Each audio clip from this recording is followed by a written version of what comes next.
Footage from affected areas shows streets submerged under up to 1.5 meters of water, with police deploying boats to help residents escape flooded neighborhoods.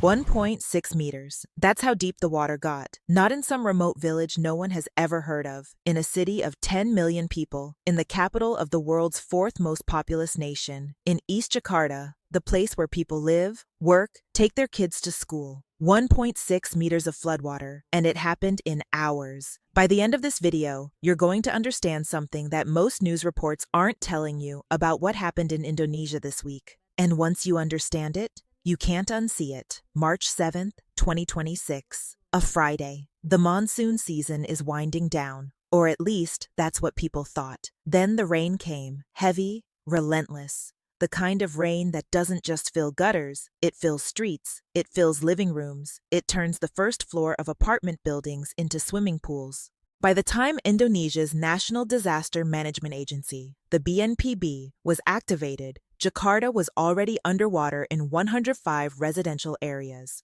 19 roads across the capital, submerged, gone, impassable. Hindari kemacetan. Selain itu, akses jalan DI Panjaitan Cawang, Jakarta Timur juga turut terendam banjir pada Minggu dini hari. Banjir setinggi 30 cm hingga 60 cm merendam. Banten province, right next door, hit just as hard. 4 villages in Serang Regency, swallowed. 10 entire districts in Tangerang City, overwhelmed. And 400 kilometers away, in Pasuruan Regency, East Java, someone died. But here's the thing about this flood that most headlines glossed over. This wasn't a freak event. This wasn't an anomaly. There's a reason Jakarta floods like this, and it's getting worse every single year. We'll get to that. And when we do, you'll understand why this isn't just a story about water. Let's go back to the beginning. March 7th, 2026. Heavy rain descends across the Jakarta metropolitan area and Banten province. The monsoon is still active. The ground is already saturated from weeks of rainfall. There's nowhere for the water to go. It just builds. By March 8th, flooding is being reported in Silagan Regency, Banten. Then reports start coming in from Jakarta. Then more. 1:24 p.m. on March 8th. That's when BNPB confirms it officially. 105 residential neighborhoods in Jakarta flooded. In West Jakarta, in South Jakarta, in East Jakarta, all at once. The floodwater isn't the same everywhere. Some areas got 20 centimeters. Uncomfortable. Inconvenient. The kind you can wade through. But East Jakarta? 57 residential areas alone. Water levels between 25 centimeters and 160 centimeters. 160 centimeters. That's the height of the average adult woman standing in your living room. That's what families came home to or couldn't leave. But the flooding in Jakarta, as catastrophic as it looked, wasn't even the worst part of March 8th. Because 400 kilometers east, something else was happening that the big news channels barely mentioned. Pasuruan Regency, East Java. Strong winds, extreme rainfall, conditions deteriorating fast. By March 9, 2026, BNPB confirmed what families there already knew. 1 person was dead. 3 others were injured. In Jember, also in East Java, 19 homes were damaged by the same system. Meanwhile, back in Jakarta and Banten, the numbers kept climbing. 3:07 p.m. on March 9th, official BNPB displacement count. 617 people, 495 pushed from their homes in Banten, 122 in Jakarta. Families grabbing what they could carry, children, documents, whatever fit in a bag.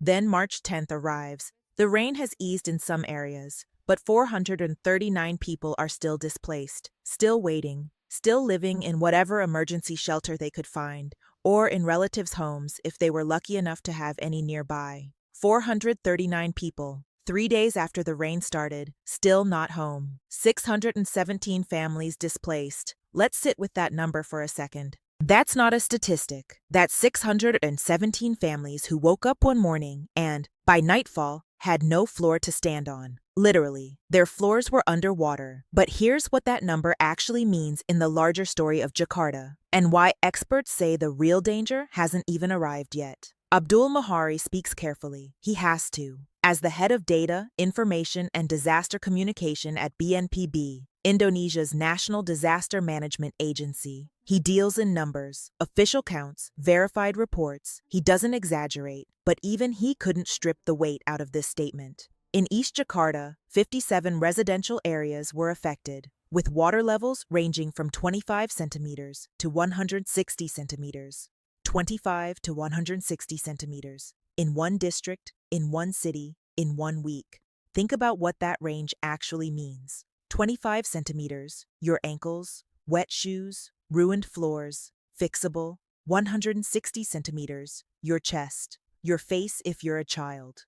And it wasn't a river that did this. It wasn't a dam that broke. It wasn't a tsunami. It was rain. Just rain, falling on a city that was never built to handle what it's becoming. Somewhere in those 57 neighborhoods, in that chest-deep water, there were elderly residents who couldn't move fast enough, parents carrying children above the waterline, families watching their furniture drift past them, their photos, their documents, their lives floating away. 439 of them are still displaced. Right now, as this video plays. So why does this keep happening? Here's the detail buried in the official reports that most coverage skipped entirely. The one planted at the start of this video. The thing that changes everything. 40% of Jakarta sits below sea level, not just a little below, below.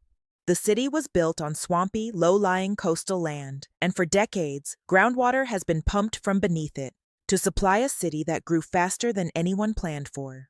The result? The ground is sinking. Jakarta subsides, slowly, invisibly, at an average rate of 3.5 centimeters per year. In some northern districts, the rate hits 25 centimeters annually. The city is, quite literally, swallowing itself from below. And here's what that means for flooding. Every year, the floodwater doesn't have to rise as high as last year to cause the same damage, because the ground is lower, the streets are lower, the doorsteps are lower, the city moves toward the water. The water doesn't even have to try as hard. Flood risk in Jakarta has increased 2 to 3 times compared to historical averages over recent decades. Not because the monsoon has changed dramatically, but because the land it's falling on is disappearing. BMKG, Indonesia's meteorology agency, had issued heavy rain warnings before March 7th. The warnings were there. The infrastructure just wasn't built for a city this far underwater. And scientists looking at the long-term data said something that stopped urban planners cold. By 2050, less than 25 years from now, Jakarta could face a relative sea level rise of 3 to 5 meters. Not from the ocean alone, from the combination of global sea level rise and the ground still sinking beneath the city. 3 to 5 meters. This isn't science fiction. This isn't speculation. This is documented, peer-reviewed projection, published by Prevention Web, the global disaster risk platform backed by the United Nations. Now hold that thought, because what happened in March 2026, the flood that displaced 617 families, was, historically speaking, minor. Minor. That word needs explaining. Compared to the Jakarta New Year floods of 2020, when 66 people died and 400,000 people were displaced, yes. March 2026 was smaller in scale, 1 death, 617 displaced. On paper, a manageable crisis, but here's the comparison that should wake everyone up.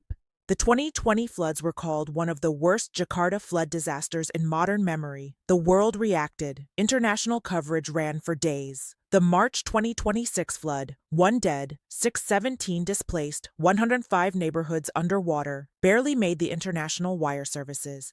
Why? Because it's becoming normal. Jakarta floods multiple times per year now. January 2026, March 2025, March 2026. The city doesn't stop. Residents don't panic. They just move the furniture to higher shelves. And wait, that normalization, that collective shrug, that might be the most dangerous thing of all. Because while the world looks away, 105 neighborhoods in one of Asia's largest cities went underwater in a single day. Here's how to picture that scale. If each of Jakarta's affected neighborhoods covers just 3 city blocks, you're talking about more than 300 city blocks underwater simultaneously in a functioning capital city on a Tuesday. For context, that's larger than the entire downtown core of most mid-sized American cities, submerged. In one afternoon of rain, there's one more thing that almost every news channel missed about this story, and it's not about Jakarta at all. Pasuruan, Jember, East Java. These aren't Jakarta. They don't have the same flood response infrastructure. Inadequate as Jakarta's already is. They don't have the same early warning systems. They don't have BNPB spokespeople on camera within 24 hours. And they got hit by the same storm. One person is dead there, 19 homes destroyed, 3 people injured, and not a single major international wire service filed a report from Pasuruan. Indonesia has 270 million people spread across 17,000 islands. The same monsoon that floods Jakarta every year is also hitting villages across Java, Sumatra, Sulawesi, Borneo, places where the damage goes uncounted, where the displaced have no evacuation center to go to. The 617 figure from March 2026 verified. Official. BNPB confirmed. But it is almost certainly an undercount. It always is. Because the villages with no BPBD office, no press access, no data team, they don't make it into the official reports until weeks later.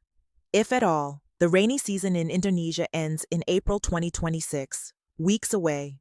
Between now and then, BMKG forecasts continued heavy rain across Java, more storms, more pressure on infrastructure that was never designed for a city sinking into the sea at 3.5 centimeters a year. 617 families fled this week. 439 are still waiting to go home. The floods will come again before April. That isn't a prediction, that's a pattern. The real question isn't when Jakarta floods next. The question is this: at what point does a city that floods multiple times a year and sinks faster every decade stop being a place where 10 million people can safely live? Scientists say that moment may arrive by 2050. Jakarta's own government has already started moving the nation's capital to Borneo. Maybe they already know the answer.